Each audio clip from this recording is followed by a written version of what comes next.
Ekonomia në Kuranin e Shenjtë. Kuptimi i ekonomisë. Ekonomia është një shkencë që merret me gjithçka që ka të bëjë me pasurinë, paranë, fitimin, pronën dhe shpenzimet. Ajo trajton gjithashtu çështje që lidhen me prodhimin dhe investimin, përfitimin dhe shërbimet, kursimin dhe ruajtjen, si dhe pasurinë dhe varfërinë. Fjala ekonomi nuk përmendet drejt për drejt në Kuranin e Shenjtë, edhe pse Kurani flet për çështje që lidhen me të. Për këtë, armiqtë e Islamit përhapin një ide të rreme ndaj Kuranit dhe Islamit, sipas së cilës thuhet: Islami nuk ka ekonomi dhe Kurani nuk ka trajtuar çështje ekonomike, prandaj kjo është një mangësi në Kuran. Kjo është një thënie që nuk ka as pak lidhje me realitetin dhe tregon padijen e atij që e thot këtë për Kuranin e Shenjtë, sepse përsiatja në ajetet e Kuranit dhe në ligjet islame na zbulojnë një sistem të plot ekonomik që zgjidh problemet ekonomike të njerëzimit që nga rrënjët. Sa i përket themelimit të problemit ekonomik, Islami nuk e konsideron që burimi i problemit qëndron në konfliktin e vazhdueshëm mes rritjes së popullsisë dhe mungesës së burimeve natyrore, siç thot kapitalizmi. Po ashtu, nuk e konsideron që problemi qëndron në kontrastin mes sektorit të prodhimit dhe atij të shpërndarjes, siç pretendon socializmi marksist. Përkundrazi, Islami e sheh që njeriu është baza e problemit dhe çelësi i zgjidhjes së tij. Allahu i lartësuar thot në Kuran: Allahu është ai që ka krijuar qiejt dhe tokën. Ai lëshon ujë nga qielli e nëpërmjet tij nxjerr fruta si ushqim për ju. Ai ka vënë në shërbimin tuaj anijet, që me lejen e tij ju të lundroni me ato nëpër dete. Ai i ka krijuar lumejt për dobin tuaj, e po ashtu edhe diellin dhe hënën që lëvizin vazhdimisht. Ai ka vënë në shërbimin tuaj natën dhe ditën. Ai ju jep gjithçka që i kërkoni. Edhe nëse përpiqeni ti numëroni dhuntitë e Allahut, nuk do të mund ti numëroni dot. Njeriu është vërtet i padrejtë dhe mosmirnjohës.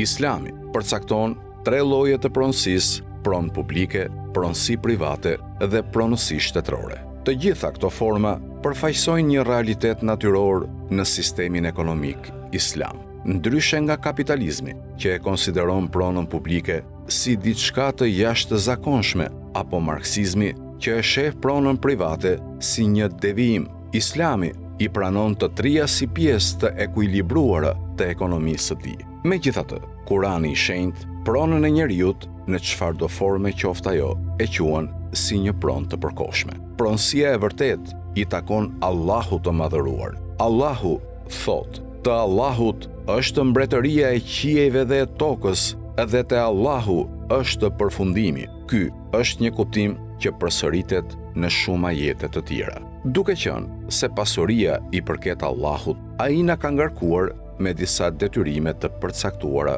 në sheriatin islam. Ndërto është edhe shpenzimi në rrugë të Allahut. Allahu thot: O ju që keni besuar, shpenzoni nga ajo që ju kemi dhënë, para se të vijë një ditë kur nuk do të ketë as tregti, as miqësi dhe as ndërmjetësim. Mohuesit janë ata që bëjnë padrejtësi. Gjithashtu thot: besoni në Allahun dhe të dërguarin e tij dhe shpenzoni nga ajo që ai ju ka bërë përgjegjës për të.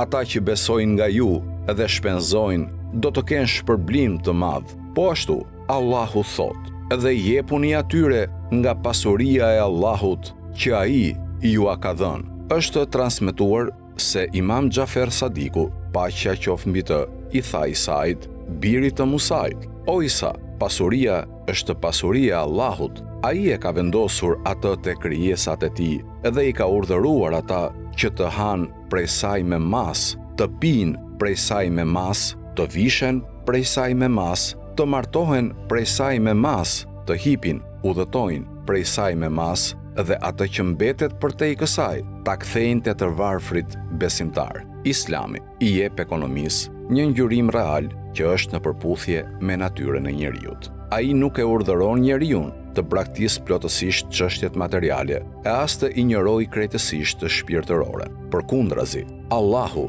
thot: por përpiqu me atë që të ka dhënë Allahu të fitosh jetën e botës së ardhshme, duke mos harruar pjesën tënde në këtë botë.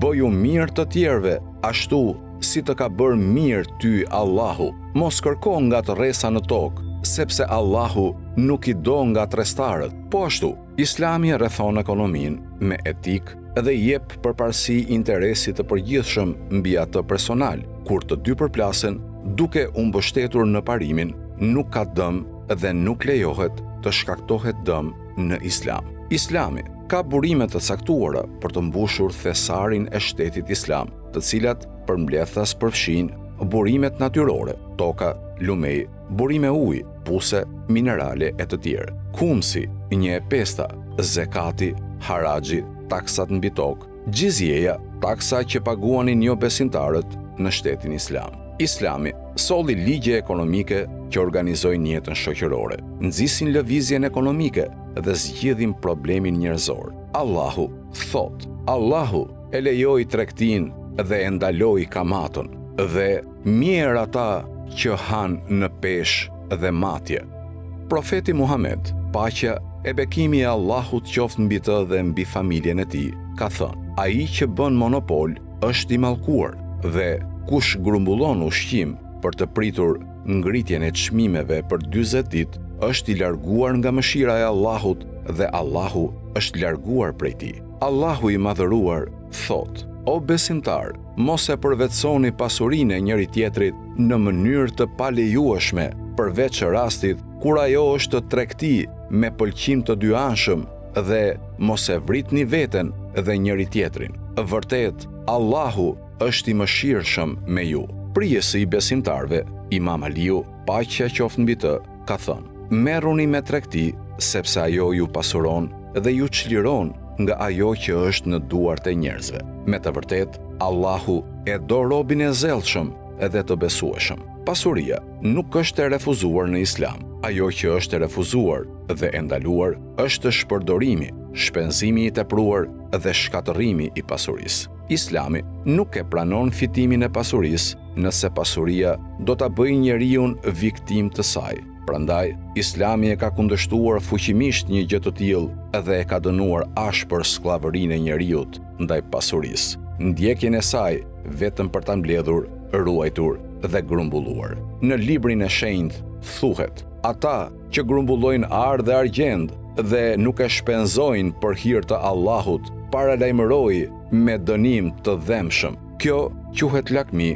kopraci dhe pangopsi. Po ashtu, Islami e dënon mbledhjen e pasurisë vetëm për të kënaqur barkun, për të mbijetuar fizikisht, për të jetuar në përtatësi dhe dembelizëm. Kjo mënyrë të jetuarit është quajtur kënaqje e epsheve, ku grumbullimi i pasurisë bëhet sinonim i poshtërimit dhe shndrohet në një faktor që shkrim personalitetin e njeriut dhe zhduk çdo aspekt të njerëzores dhe virtytit të lartë shpirtëror. Njeriu duhet ta konsideroj pasurinë si mjet për punë, ndikim dhe prodhimtari. Në këtë rast, pasuria bëhet një element në shërbim të një qëllimi më të lartë për të cilin njeriu e dëshiron atë. Në një hadith të profetit Muhammed, paqja e bekimi e Allahut qoftë mbi të dhe mbi familjen e tij, thuhet: sa e mirë është pasuria për një njeri të mirë. Islami nuk e ka dënuar pasurinë, por ka dënuar robërinë e saj. Kjo del në pa nëpërmjet disa parimeve. A. Islami ka rekomanduar prodhimin e pasurisë në fusha si buqësia, blegtoria dhe industria.